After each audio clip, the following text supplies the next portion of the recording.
Hemen salam dostlar, canınız sağmay. Daha şu şehirde Atçapar'ın karşısında ikinci köşede öy satılıyor. Şunu sizin bilen abzor edecek olan. Hani seni göreceğiz. Öyün tutacağım meydanı 7 soğutuktur dostlar. Satılan öyleriniz bağ olsa şu tayda nomer koyup geçecek. Şu nomerden bana havarlaşıp biliyeniz. Öyleriniz bağ olsa Hökmani yağdayda gidip reklam edip veriyaz. Hiç il yağdayda pul alamız yoktur. Muğut reklam edip veriyaz. Şu aynen giyiren tarafımızda, çet tarafımızda bir konumuz var. Çet tarafımızda konumuz. Ullo kanca konumuz.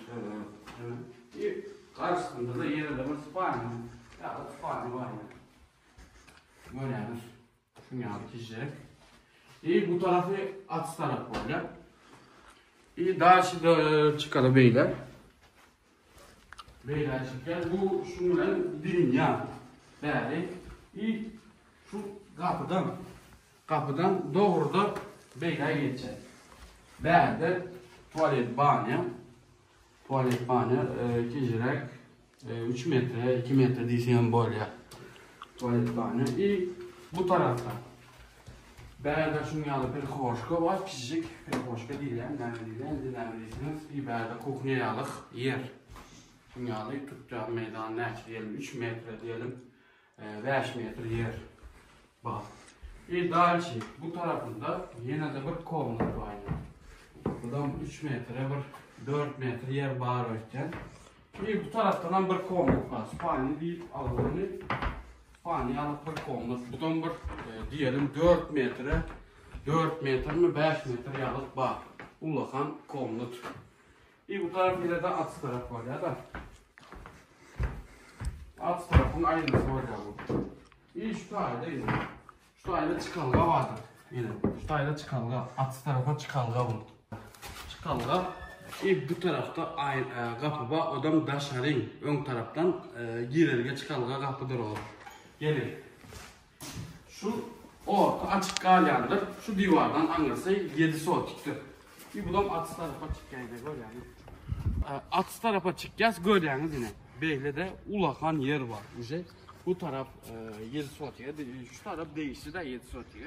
Şundan doğru bölünen. 16 soğutuk 2'ye bölünen 8 soğutuk anırda gali, 7 soğutuk beyle de gali.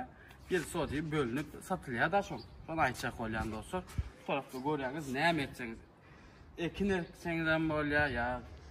Cahil uzaldıp terdelden kursanızdan böyle bu tarafı yıkıp salyan diyseniz terdelden yıkıp salıvan biliyorsunuz. Şunyalı ön tarafına gördünüz. Yerleşen yerimiz daha şu şehirde. Atçapar'ın karşısında yine şu taydan görüyorsunuz yine Atçapar'ı. Atçapar'ın kaptalından Astanovkan yanından giyiriz. Birinci köçedel Oğuzhan köçedel. Birinci köçe Oğuzhan oluyor. İkinci köçe Bayramhan köçedir. Seyretseniz 1, 2, 3. caydır. Görüyorsunuz yine. Ulakan cayın kaptalı yine çep kaptalı. Ortadan bölünen çep kaptalı satılyandır şu. Yukarıdan görünüyandır yine. Yerleri koyu, toprak, ekindekini ekip bolya verdi. İsterseniz polunu yıkıp təzelden kurulayanız, isterseniz şunu təzelden remont edip, zat edip edivən biliyanız. Bakası $28.000 dostlar, dollarda. Ana şun yalı. Ne mi diye? Aşağıda EYS'nin numarlarını koyup geçecek, özünüz EYS bilen canlaşıp, alaşıp alıp biliyanız olsa. Şun yalı öyümüz. Canınız sağ olsun, elmi dama bizim bilen kanın. Davaydan.